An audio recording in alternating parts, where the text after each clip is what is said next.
how to serve a continuance of a civil harassment restraining order. Hey, my name is Lance, and I am a California private investigator and process server.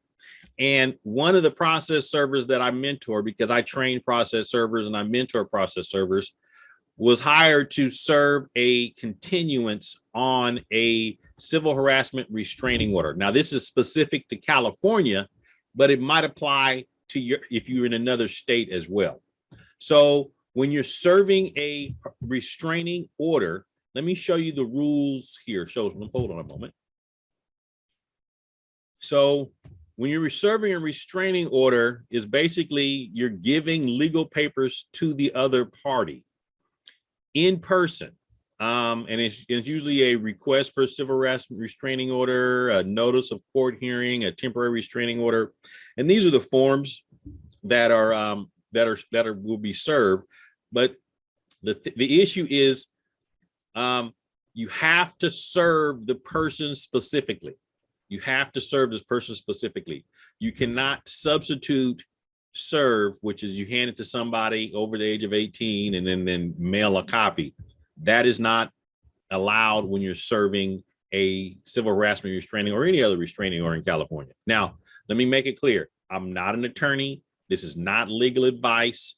If you need an attorney, hire one. But this is just based on what I do when I'm out here serving restraining orders and any other kinds of documents. Make sure you subscribe to my channel. Click the bell notification so you can be notified when I upload additional training videos. But one of the things is let's just say somebody hires you to serve a restraining order, civil harassment restraining order. You go out there as many times as you can't get them served. So the client may want to reschedule that court date. So there's some steps that the client has to follow. Well, they got to submit a request for continuance, which is a CH-116 to the court. And then the court will reschedule the court date. And then they will give them a form with the new court date on that form, which is the CH-116, a notice of new hearing date and order on reissuance. So if they hire you to go back out there and attempt to serve the new court date on the restraining order, what you'll do is you'll attach that notice of new hearing date to the original documents of the restraining order. That's the key. Then you go back out and then you serve that on the restrained person.